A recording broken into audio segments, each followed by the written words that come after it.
Em 10 de janeiro de 1949, em Marshall, no Texas, nasceu um campeão. Seu nome é George Edward Foreman. Seu destino, a grelha mais famosa do mundo. Ah, e o boxe também, mas principalmente a grelha. Mas antes que ele pudesse imaginar que emprestaria seu nome a um eletrodoméstico que ficaria mundialmente famoso, ele teve que batalhar para sair da pobreza. George cresceu e estudou no distrito do Fifth Ward, em Houston. Esse era um lugar difícil para uma criança, e George aparentemente não facilitava a vida de sua comunidade. Segundo ele mesmo, ele tinha um gosto por intimidar outras crianças, e na 9ª série, ele abandonou a escola de vez, optando por trabalhar com gangues locais. Aos 15 anos, George ganhava dinheiro como assaltante. Felizmente para os fãs do futuro campeão, esse período de sua vida não durou muito.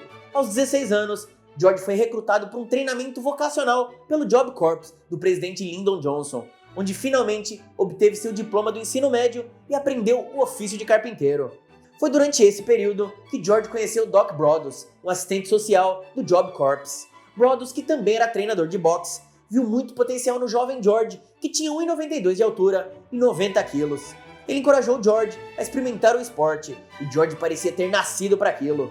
Em apenas 2 anos depois de sua primeira luta, George derrotaria Lucian Tola, da Polônia, Ion Alex, da Romênia, Giorgio Bambini, da Itália e finalmente Jonas Chepulis, da União Soviética, ganhando a medalha de ouro nos Jogos Olímpicos de Verão de 1968, na Cidade do México.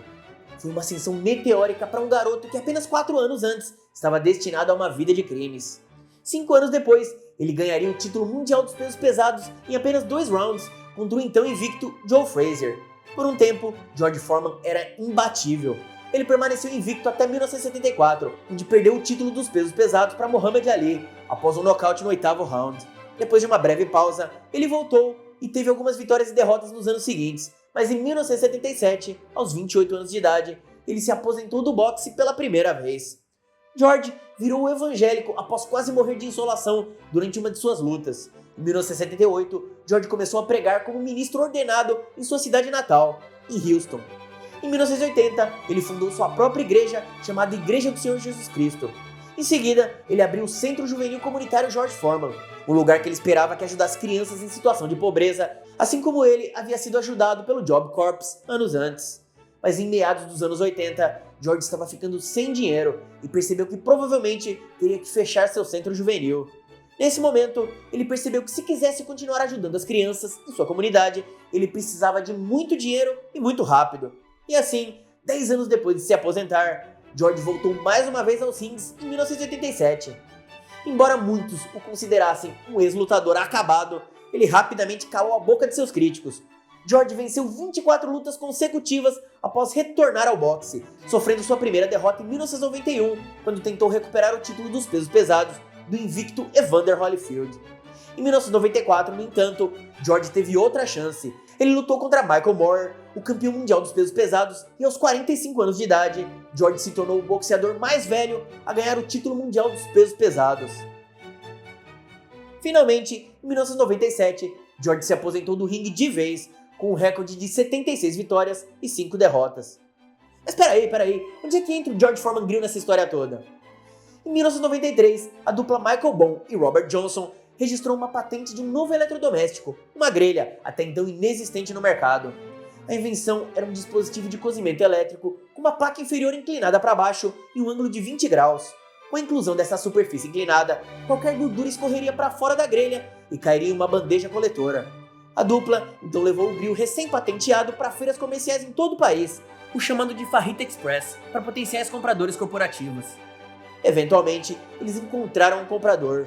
A dupla vendeu sua patente para Sultan, que descartou o nome Fajita Express e deu ao produto recém-adquirido um título totalmente novo, Lean Mean Fat Reducing Grill Machine. Em seguida, começaram a procurar um garoto propaganda para o lançamento e tinham em mente George Foreman. A Sultan tentou atrair George para promover a grelha elétrica, lhe dando uma para experimentar e oferecendo um pagamento único muito generoso. George já tinha feito inúmeros comerciais antes, mas ele inicialmente recusou a Sultan, citando que a grelha mais parecia um brinquedo do que um eletrodoméstico. Depois de muita negociação, Foreman finalmente aceitou ser garoto propaganda. A partir daí, a máquina foi projetada com George Foreman e tinha o povo americano em mente. George voltou a entrar em contato com a Sultan e disse que seguiria em frente com o acordo de branding, mas queria novos termos. em vez de receber um pagamento adiantado pelo acordo, ele insistiu em uma participação de 45% de todos os lucros do produto. Considerando quantos grills foram vendidos ao redor do mundo, essa foi uma ótima decisão. A Salten concordou com os termos, e a nova grelha estreou na Feira de Produtos Gourmet de 1995 em Las Vegas, juntamente com um infomercial que apresentava imagens de George Foreman lutando, mas o lançamento foi um fracasso. O primeiro ano e meio teve vendas baixíssimas e pouco interesse no George Foreman Grill.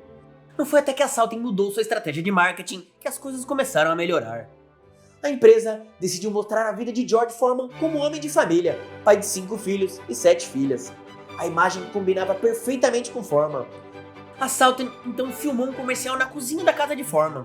O comercial, extremamente simples, foi filmado numa terça-feira e exibido na mesma semana. E a demanda pela George Foreman Grill explodiu na segunda-feira seguinte e ela passou a vender feito água. Em 1996, eles venderam 5 milhões de dólares. Em 1999, esse número subiu para 160 milhões de dólares. Eles começaram a produzir diferentes tipos de George Foreman Grill para diversos mercados em todo o mundo e até fizeram uma parceria com Jack Chan para tentar vender o produto na Ásia. Enquanto isso, Foreman, graças à sua insistência em receber 45% de todos os lucros, estava ganhando milhões e milhões de dólares a cada mês. Embora ele tivesse voltado ao boxe para arrecadar dinheiro para o seu centro juvenil, esse dinheiro dos grills permitiu que ele se aposentasse permanentemente. Mas a Salten estava preocupada que Foreman pegasse sua nova fortuna e desse trabalho para eles no futuro. Eles queriam reorganizar o acordo com ele para garantir que pudessem usar seu nome para sempre. Então, em 1999, a Salten comprou a parte de George Foreman por 137,5 milhões de dólares, mais do que ele jamais ganhou como campeão mundial de boxe. E assim, o campeão se despediu para sempre da empresa. Quanto a George Foreman Grill, enquanto George foi introduzido no Hall da Fama do boxe em 2002, sua grelha recebeu sua maior honra em 2011, quando o Smithsonian colocou seu modelo de 95 em exibição no Museu Nacional da História Americana. Até 2010, a Salten tinha vendido mais de 100 milhões de unidades em todo o mundo. E elas ainda estão sendo vendidas até hoje. Eles têm mais de 20 tipos diferentes de grelhas em sua linha, incluindo grelhas básicas, grelhas sem fumaça e grelhas para uso interno e externo, e até começaram a vender air fryers. Embora a George Foreman Grill possa não ser tão popular hoje quanto era há apenas uma década, ela ainda não está fora de combate.